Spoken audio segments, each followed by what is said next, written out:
ప్రతి అక్షరం ప్రజాపక్ష.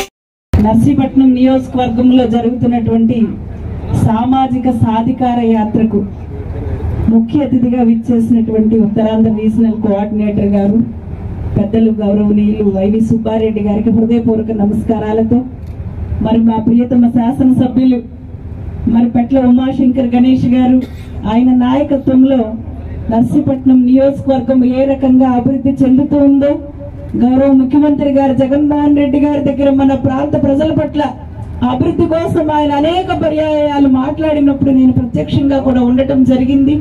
సుమారు 2700 కోట్ల నిధులని మరి నర్సీపట్నం నియోజకవర్గానికి తీసుకుని వచ్చి వాళ్ళు అభివృద్ధి చేస్తున్నారంటే మరి నేను ఈ శాసనసభ్యులకి హృదయపూర్వకంగా ఒక పార్లమెంటు సభ్యురాలుగా మరి నేను అభినందనలు తెలియజేస్తూ కార్యక్రమానికి విచ్చేసినటువంటి జిల్లా రోడ్లకు సంబంధించి 16 కోట్ల రూపాయలతో శంకుస్థాపన చేయడంతో పాటు అలాగే తాండవాకు సంబంధించి 470 కోట్ల రూపాయలతో శంకుస్థాపన కార్యక్రమం ఇదే రోజున గత సంవత్సరం జనవరి 30వ తారీఖున మరి శంకుస్థాపన చేశారు.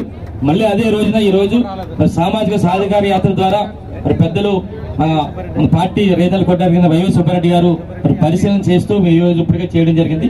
సుమారుగా ఇది 500 కోట్ల రూపాయలతో మరి ఉన్న కాలేజీ ఇది సుమారుగా 630 బెడ్లకు సంబంధించిన ఇది.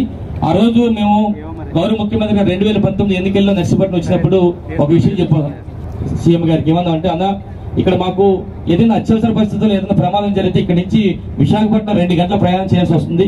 ఈ 2 గంటల్లో చాలా మంది చనిపోతున్నారు కనుక మరి మెరుగైన వైద్యం అందించాలంటే ఇక్కడ మాకు 150 హాస్పిటల్ ఉంది కనుక 150 పడకలు దాన్ని మరి పెంచాలని చెప్పి అడిగాం. కానీ గౌరవ ముఖ్యమంత్రి గారు 150 200 చేయమంటే సుమారుగా 630 బెడ్లతో మరి 500 కోట్ల రూపాయలు ఇచ్చిన నిజంగా మరి ఈ సందర్భంగా ప్రాంత ప్రజల తరఫున ప్రత్యేక ధన్యవాదాలు తెలుపుకుంటున్నాను. అయితే ముఖ్యంగా చూస్తే ఈ రోజు మరి ఎస్సీ ఎస్టీ బీసీ మైనారిటీలకు సంబంధించి ఈ రోజు మరి సామాజిక సాధికార పాదయాత్ర ఇది జరుగుతుంది, బస్సు యాత్ర. అయితే ఒకటి చెప్పాలి మీ అందరూ కూడా, భారతదేశ చరిత్రలో కూడా ఏ రాష్ట్రంలో లేని విధంగా మరి ఎస్సీ ఎస్టీ బీసీ మైనారిటీలకు పెద్దపేట వేసిన నాయకుడు మన వైఎస్ జగన్మోహన్ గారు చెప్పి సందర్భం తెలియపరుస్తున్నారు. ఎందుకంటే ఈ రోజు మరి ఇక్కడ రాష్ట్రంలో ఉప ముఖ్యమంత్రి పదవులు 5 ఉంటే 5 కూడా ఎస్సీ ఎస్టీ బీసీ మైనారిటీ లోపలికి ఇవ్వడం జరిగింది. అలాగే కేబినెట్ లో రాష్ట్ర కేబినెట్ లో సుమారుగా 67% మందికి మరి ఈ సామాజిక వర్గానికి ఇవ్వడం జరిగింది. అలాగే ముఖ్యంగా చూస్తే 50% నామినేటెడ్ పదవులు 50% అందరికీ కూడా ఎస్సీ ఎస్టీ బీసీ మైనారిటీకి ఇవ్వడం జరిగింది. అంటే ఈ విధంగా ఎన్నో సంక్షేమ పథకాలు ఈ 4 సంవత్సరాల కాలంలో కొన్ని లక్షల కోట్ల రూపాయలు ఇచ్చారు. అందులో 75% పైగా ఎస్సీ ఎస్టీ బీసీ మైనారిటీలకు ఇచ్చిన మరి ఘనత గౌరవ ముఖ్యమంత్రి అని చెప్పి సందర్భం తెలియపరుస్తూ ముఖ్యంగా ఒక విషయం చెప్పాలి. ఈ రోజు మన స్వాతంత్రం వచ్చిన తర్వాత ఆంధ్రప్రదేశ్ రాష్ట్రానికి కేవలం ఆంధ్రప్రదేశ్ రాష్ట్రంలో 11 మెడికల్ కాలేజీలు ఉన్నాయి. కానీ గౌరవ ముఖ్యమంత్రి గారి 4 సంవత్సరాల్లో 17 మరి ప్రభుత్వ కాలేజీలని నిర్మాణం చేస్తున్నారు. అందులో మన నర్సీపట్నం ఉండడం నిజంగా అందరూ కూడా భావిస్తాను. అయితే ఈ రోజు చూస్తే ఈ 4 సంవత్సరాల కాలంలో గౌరవ ముఖ్యమంత్రి గారు మన నర్సీపట్నానికి ఎన్నో అభివృద్ధి సంక్షేమ పథకాలు కానీ అభివృద్ధి కార్యక్రమాలు కానీ సుమారుగా 2700 కోట్ల రూపాయలు ఇచ్చిన ఘనత గౌరవ ముఖ్యమంత్రి వైఎస్ జగన్మోహన్ గారు చెప్పి సందర్భం తెలియపరుస్తూ మరి రేపు రాబోయే చాలా సందర్భం చెప్పాలి. ఎందుకంటే గత సంవత్సరం ఇదే డిసెంబర్ 30వ తారీఖున మన గౌరవ ముఖ్యమంత్రి గారు వైఎస్ జగన్మోహన్ గారు మనం రావడం జరిగింది. ఇదే రోజు సంవత్సరం తర్వాత ఇక్కడ ఈ కార్యక్రమం చేస్తున్నాం. గత సంవత్సరం కూడా సుమారుగా 500 కోట్ల రూపాయలతో మెడికల్ కాలేజ్ శంకుస్థాపన కార్యక్రమం రావడం జరిగింది. అదేవిధంగా ఈ రోడ్డు వైండింగ్ సంబంధించి అది శంకుస్థాపన చేశారు. మళ్ళీ సంవత్సరం తర్వాత సామాజిక సాధికార యాత్ర ద్వారా పెద్దలు గౌరవనీయులు వైవి సుబ్బారెడ్డి గారు ముఖ్య అతిథిగా వచ్చేసి మన పార్టీ పెద్దలందరూ కూడా వచ్చేసినందుకు వారందరూ కూడా నా ప్రత్యేక ధన్యవాదాలు తెలుపుకుంటున్నాను. మరి చూస్తే ఈరోజు భారతదేశ చరిత్రలో ఏ రాష్ట్రంలో ఈ విధంగా ఎస్సీ ఎస్టీ బీసీ మైనార్టీలకు పెద్దపేట వచ్చిన నాయకులు వైఎస్ జగన్మోహన్ గారు మరి ఈ 4 సంవత్సరాల కాలంలో ఎన్నో సంక్షేమ కలిగించారు. ఎక్కడా పార్టీలు చూడలేదు, ఎక్కడా రాజకీయాలు చూడలేదు. అర్హులైతే చాలు, అర్హులైన ప్రతి ఒక్కరు కూడా ఎన్నో సంక్షేమాలు అందించారు. ఈరోజు ముఖ్యంగా విషయం చెప్పాలి. ఈరోజు మన దేశానికి స్వాతంత్రం వచ్చిన తర్వాత మన రాష్ట్రంలో 11 మాత్రమే ప్రభుత్వ మెడికల్ కాలేజీలు ఉన్నాయి. కానీ జగనన్న ప్రభుత్వం వచ్చిన తర్వాత ఈ 4 సంవత్సరాల కాలంలో మరో 17 ప్రభుత్వ మెడికల్ కాలేజీలు ఏర్పాటు చేసిన నాయకుడు మన వైఎస్ జగన్మోహన్ గారు. అందులో ముఖ్యంగా మనకు నర్సీపట్నానికి 500 కోట్ల రూపాయలతో చెప్పి తెలుస్తున్నాను. ఈ నర్సీపట్నం నియోజకవర్గం సంబంధించి ఈ 4 సంవత్సరాల కాలంలో ఎన్నో సంక్షేమ పథకాలు కానీ అభివృద్ధి పథకాల ద్వారా కానీ కేవలం ఒక నర్సీపట్నం నియోజకవర్గానికే 2700 కోట్ల రూపాయలు ఇచ్చిన కనుక గౌరవ ముఖ్యమంత్రి వైఎస్ జగన్ అని చెప్పి సంగతి తెలియపరుస్తున్నారు. 2700 కోట్ల రూపాయలు సభ్యులు చేస్తుంటే ఇక్కడ చూస్తే మరి జగన్ ఇన్ని సంక్షేమ పథకాలు ఇన్ని అభివృద్ధి కలిసి చేస్తుంటే ఇక్కడ కూడా ఉందా లేదా? ఈ శారీ స్టైల్ బదులు సైకిల్లో మాట్లాడతాడు, మన పార్టీని విమర్శిస్తాడు, మన పార్టీ నాయకులు విమర్శిస్తాడు. విమర్శలు అంటే విమర్శ కాదు, బూతులు కూడా మాట్లాడుతున్నాడు. ఒకటే చెప్తాను, అయ్యన్న పాత్ర లాంటి దొంగ నాగరికులు కానీ అయ్యన్న పాత్ర దొంగ నాగరికులు దేవ నాగరికులు అయ్యన్న పాత్ర లాంటి దోపిడి నాగరికులు అయ్యన్న పాత్ర సన్నాస నాగరికులు అయ్యన్న పాత్ర శారీస్ నాగరికులు అయ్యన్న పాత్ర సైకో నాగరికులు అయ్యన్న పాత్ర చెత్త నాగరికులు మాట్లాడుతుంటే వీళ్ళు ఎంత పెద్ద కేసు నాగరిలో మనకు తెలియదని అడుగుతున్నారు. వీళ్ళు ఎంత దుర్మార్గ నాగరిలో మనకు తెలియదని చెప్పిస్తాను. వీళ్ళు మన నాయకులు విమర్శించి చెప్పి సందర్భంగా అడుగుతున్నాను. ఆనాడు తెలుగుదేశం ప్రోత్సాహంలో రాష్ట్రాన్ని దోపిడీ చేసిన దొంగ నాగరికులు ఈ అయ్యన్న పాత్రలు చంద్రబాబు కాదని చెప్పి రాష్ట్రాన్ని సర్వనాశం చేసిన దొంగ నాగరికులు ఈ అయ్యన్న పాత్రలు చంద్రబాబు కాదని చెప్పి అడుగుతున్నా. ఆనాడు రాజకీయ భిక్ష పెట్టిన ఎన్టీ రామారావునే వెన్నుపోటు పొడిచిన వెన్నుపోటు నాగరికులు ఈ అయ్యన్న పాత్రలు చంద్రబాబు కాదని చెప్పి సందర్భంగా అడుగుతున్నా. 2014 ఎన్నికల్లో 600 హామీలు ఇచ్చి 60 హామీలు కూడా నెరవేర్చింది ఈ దుర్మార్గ నాయకులు ఈ అయ్యన్న పాత్రలు చంద్రబాబు అని చెప్పి సందర్భంగా తెలియబడుతున్నాను. తెలుగుదేశం ప్రభుత్వ పరిపాలనలో చెత్త పరిపాలన అందించిన చెత్త నాయకులు అయ్యన్న పాత్రలు చంద్రబాబు అని చెప్పి సందర్భంగా తెలియబడడం జరుగుతుంది. ఆనాడు తెలుగుదేశం హయాంలో 1000 కోట్లు సంపాదించి అధికారం పోయేసరికి మధ్య ప్రమించి మధ్యలో నడలు మాట్లాడతాడు అయ్యన్న పాత్రలు. నేను వీరుణ్ణి వీరుణ్ణి చూడండి నేను పెద్ద పోరాటం చెప్పుకుని అయ్యన్న పాత్రలు నర్సీపట్నం చేసిందంటే శిలాపరణం చేసుకుంటే తప్ప ఎక్కడ ఒక్కటి కూడా చేయలేదు. ఈ రోజు ఈ దెబ్బతో ఇక నర్సీపట్నంలో నేను ఇప్పుడు వచ్చిన తర్వాత ఇది హైదరాబాద్ లో అభిషేక్ అన్నారా? ఎందుకంటే చాలా మంది చాలా జిల్లాలో చాలా పండుగలు జరుగుతాయి. మన నర్సీపట్నంలో మరిడిబాబు పండుగ చాలా గట్టిగా జరుగుతుంది. మరిడిబాబు పండుగ ఎప్పుడు జరుగుతుందో తెలియదు కానీ అసలు సుఖమైన పండుగ జగనన్న పండుగ ఇలా చెప్పే 3 పేర్లు ఉంటాయని. ఈ పండుగ చూసిన తర్వాత, ఈ బస్యాత్ర చూసిన తర్వాత, ఈ జాతర చూసిన తర్వాత ఈయన పేరు మొదటి పేరు గుమా, ఈ డబ్బుతో టీడీపీ కోమా,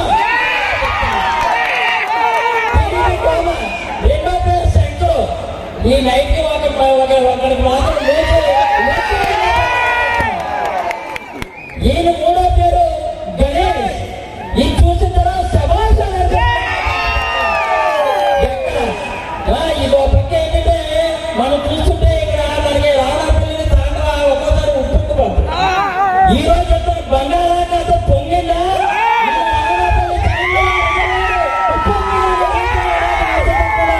వేలాది మంది నేను గంట ముందు వచ్చి అక్కడి నుంచి తప్పించుకోలేక వాళ్ళు ఒప్పించలేక ఒక రకంగా తప్పించలేక అలా చెప్పి ఇక్కడ రాకొచ్చి ఇంకా టైం అయింది. ఏదేమైనా చెప్తున్నాను, మీ నవ్వు మీ మొగాళ్ళు ఎంతో నవ్వు కనిపిస్తుంది. రేపు ఎన్నికల్లో ఓటు రూపంలో ఈ నవ్వు ఈ మీద నవ్వుగా మారి సామాజిక న్యాయం చేయడం కోసం చాలా రాజకీయ పార్టీలన్నీ కూడా చెప్పేవారు మేము ఎంత చేస్తాం అంత చేస్తామని. కానీ ఎవరు కూడా మాటలనే పరిమితం చేశారు. ఈ రోజు అన్ని వర్గాల వారికి, అన్ని కులాల వారికి, అన్ని మతాల వారికి ఆ పార్టీ ఈ పార్టీ కోరుకున్న అందరికీ కూడా సుమారు 2,37,000 కోట్లు ఖర్చు పెట్టాలని ఏకైక నాయకుడు జగన్మోహన్ గారు. 2,37,00,000 మేము కాదు, ఇక్కడ ఎంతో మంది పెద్దలందరూ కూడా పెద్దలు వైవి సుబ్బారెడ్డి గారు ఆయన రాజకీయ చరిత్రలో ఆయన ఇక్కడ ముఖ్య అతిథిగా వచ్చారు. ఆయనతో పాటు మూడు ముత్యాల నాయుడు, ప్రత్యేక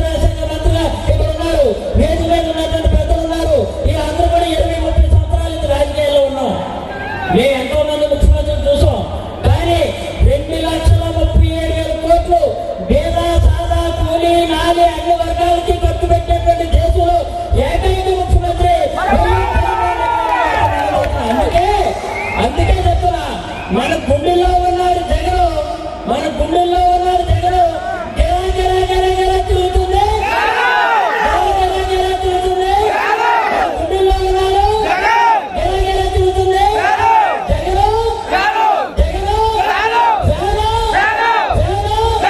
అందుకని ఈరోజు చెప్తున్న ఎట్టి పరిస్థితుల్లో వేలాది మంది వచ్చినటువంటి ఇక్కడ ఉన్నటువంటి బాగాపాలు కానీ నర్సీపట్నం కానీ ఇక్కడ ఉన్నటువంటి గొడవలు కానీ రాజవాడ నుంచి తరలి వచ్చినటువంటి ఎంతో మంది సర్పంచులు, ఎంపీటీలు, జగన్ కుటుంబ సభ్యులు, జగన్ అన్నదమ్ములు, అలాగే వేలాది మంది నాయకులు, ముఖ్యంగా మన హీరో గారి అభిమానులు మీరు కొడుతున్నటువంటి చప్పట్లు, మీరు కొడుతున్నటువంటి చప్పట్లు వేలాది ఓట్లు రూపంలో అత్యంత వేలాదితో కనిపించి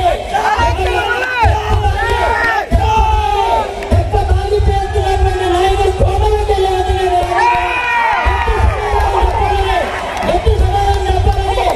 కోమలంటే ఎన్నికల సంగ్రామంలో ఈ జిల్లాకు వచ్చి ఇదే గట్టుపై మన అందరి నాలుగు ముద్దు పెట్టారని జగన్మోహన్ రెడ్డి గారు ఏ విధంగా శంకరావు పూరించారు.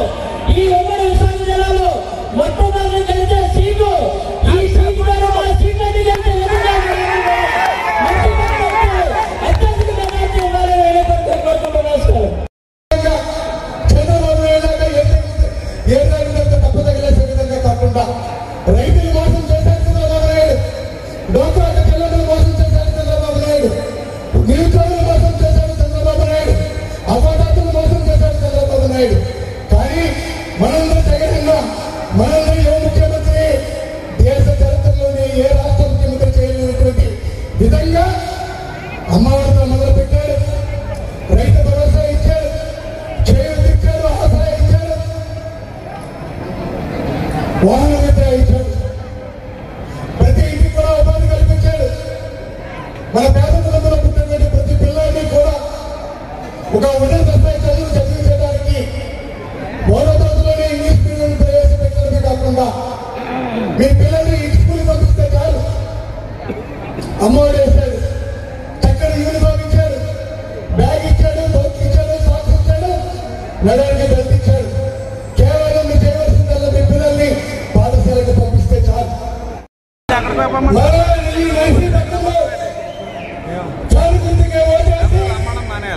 ఈ ప్రాంత ప్రజలు సంక్షేమం అందుకోవాలన్నా, ఈ ప్రాంతం అభివృద్ధి చెందాలన్నా మళ్ళా ఈ రాష్ట్రానికి ముఖ్యమంత్రి జగన్మోహన్ రెడ్డి కావాలి. నర్సీపట్నానికి మళ్ళా నియోజకవర్గం అభివృద్ధి చెందాలంటే గణేష్ కావాలి. భవిష్యత్తులో కూడా మంచి భవిష్యత్తు ఉన్నటువంటి గణేష్ మామూలు భవిష్యత్తు కాదు. శాసనసభ్యుడిగా గెలిపించండి. జగన్మోహన్ రెడ్డి గారు ఏ స్థాయిలో కూర్చోబెడతారో అది మీరే చేస్తా ఉన్నా. పార్టీ 30 సంవత్సరాలు ఈ నియోజకవర్గాన్ని పరిపాలించి తను చేయలేనటువంటి అభివృద్ధిని కేవలం 5 సంవత్సరాల్లోనే నియోజకవర్గ తాలూకా రూపురేఖలు మార్చి భవిష్యత్తులో శాశ్వతంగా పేరుండే విధంగా అభివృద్ధి చేసినటువంటి మా సోదరుడు గణేష్. మీరందరూ కూడా ఇంత సంతోషంగా ఈ కార్యక్రమానికి హాజరయ్యారంటే గడిచినటువంటి 4.5 సంవత్సరాలుగా ఈ రాష్ట్రంలో జగన్మోహన్ రెడ్డి గారి తాలూకా పరిపాలన విధానం కులం చూడకుండా, మతం చూడకుండా, వర్గం చూడకుండా, ప్రాంతం చూడకుండా, రాజకీయాలు అనేటువంటి అసలే చూడకుండా తన సుదీర్ఘ పాదయాత్ర 3628 కిలోమీటర్లు రాష్ట్రంలో కూడా తిరిగేటప్పుడు ఆ ఎదురొచ్చినటువంటి అవాతాతలు కానీ, ఆ ఎదురొచ్చినటువంటి అక్క చెల్లెమ్మలు కానీ, ఆ ఎదురొచ్చినటువంటి రైతు సోదరులు కానీ, కార్మికులు కానీ, కర్షకులు కానీ ఆప్యాయంగా పలకరించుకుంటూ ప్రతి ఒక్క తాలూకా గుడి తప్పులు తెలుసుకొని ఈ రాష్ట్రంలో వైఎస్ఆర్ పార్టీ మనతో ప్రభుత్వం ఏర్పడిన తర్వాత ఈ రోజు ఏ ప్రభుత్వం కావాలనుకుంటూ ఉన్నారు, ఏ శిక్షణ కావాలనుకుంటూ ఉన్నారు, ఎటువంటి మంచి పరిపాలన కావాలనుకుంటూ ఉన్నారు, అవన్నీ సాధ్యపడాలనంటే దేవుని దైవంలో మీ చెల్లని ఆశిస్తూ ఈ రాష్ట్రంలో వైఎస్ఆర్ పార్టీ ఏర్పడిన తర్వాత, ప్రభుత్వం ఏర్పడిన తర్వాత, ఈ రాష్ట్ర ముఖ్యమంత్రిగా ప్రమాణ స్వీకారం చేసిన తర్వాత ఈ రోజు మీకు మాటిచ్చి వెళ్తూ ఉన్న ఈ సంక్షేమ కార్యక్రమాలన్నీ అమలు చేసి తీరుతానని చెప్పి నవరత్నాల కార్యక్రమాన్ని అమలు చేస్తానని చెప్పి మనలో కూడా మాటిచ్చారు. టీవీ మీకు నచ్చినట్లయితే లైక్ చేయండి, షేర్ చేయండి, సబ్స్క్రైబ్ చేయండి, పక్కనే ఉన్న బెల్ ఐకాన్ క్లిక్ చేయండి.